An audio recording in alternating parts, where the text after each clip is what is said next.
صلاۃ والسلام نے اپنی بیٹیوں کا رشتہ یعنی اچھے داماد کا انتخاب فرمایا. دیکھو میرے عزیزو، یہ بھی بہت بنیادی بات ہے. اس میں بہت اہتمام ہو کہ اپنی طرف سے پوری تدبیر ہو کہ داماد اچھا ہو. اور جب داماد کا انتخاب ہو گیا، اب پھر داماد کو عزت دینی ہے، احترام دینا ہے. اگر اپنی بچی کا گھر بنانا ہے تو پہلا انتخاب آپ کا. یہ بچی نے انتخاب نہیں کیا، باپ نے انتخاب کیا ہے، بڑوں نے انتخاب کیا ہے. جب انتخاب کر لیا تو کرنے کے بعد پھر حد امکان کوشش کرو کہ بچی کا گھر بنے. وہ کیسے بنے گا؟ جب تم اس کو پھر عزت دو گے، احترام دو گے، اس کا خیال رکھو گے. اللہ کے نبی صلی اللہ علیہ وسلم کی زندگی میں یہ نظر آتا ہے. انتخاب آپ نے کرنا ہے، لیکن آپ نے بھی انتخاب جو کرنا ہے وہ مادیت کی بنیاد پہ نہ کرنا. ہاں، مادیت کی بنیاد پہ نہ کرنا. اس کی روحانیت دیکھنا، اس کے اخلاق دیکھنا، اس کی سیرت دیکھنا. رسول اللہ صلی اللہ علیہ وسلم فرمایا کرتے تھے یہ چیزیں کام آئیں گی. فاظفر بذات الدین، دین کو دیکھو گے کامیاب رہو گے، ٹھنڈے رہو گے، اطمینان رہے گا. تو اللہ کے نبی صلی اللہ علیہ وسلم نے اپنی بیٹیوں کے لیے اچھے داماد، اچھے شوہروں کا انتخاب فرمایا. حضرت ابو العاص آئے، ان کا انتخاب ہوا.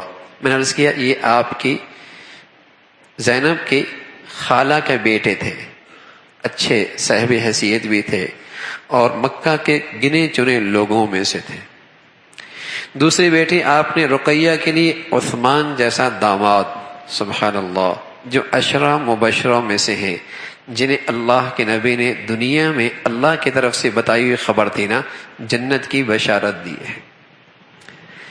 آپ بڑی عزت دیتے تھے انہیں اور بڑا اکرام کرتے تھے، اور آپ کا حیا معروف اور مشہور تھا. سخی اتنے تھے کہ اللہ کے نبی صلی اللہ علیہ وسلم نے ایک مرتبہ دعا دی، اے عثمان کچھ بھی کرتا رہے، اب اللہ تو اس سے ناراض نہیں ہوگا. جب زینب کا رقیہ کا انتقال ہوا، اللہ کے نبی نے اپنی دوسری بیٹی بھی انہیں دے دی، ام کلثوم. اللہ کی شان، ان کا بھی انتقال ہو گیا. اور جب ان کا انتقال ہوا تو اللہ کے نبی صلی اللہ علیہ وسلم فرمانے لگے عثمان اگر میری 40 بیٹیاں ہوتی نا تو یکے بعد دیگرے تیرے رشتے میں اور تیرے ہاں دیتا رہتا. آپ نے اپنی بیٹی کے لیے ایک اور داماد کا انتخاب کیا، علی رضی اللہ تعالیٰ عنہ. نبوت سے پہلے انہوں نے ساری پرورش آپ کے گود میں پائی ہے. جہاں جاتے ساتھ رکھا کرتے تھے. آپ کے بہت قریبی رشتہ دار بھی تھے، چچا کے بیٹے بھی تھے. عام طور پہ یہ بھی مشہور ہے جی قریبی رشتوں میں شادی نہیں کرنی چاہیے، یہ ہو جاتا ہے وہ ہو جاتا ہے. علی آپ علیہ الصلوۃ والسلام کے چچا کا بیٹا ہے.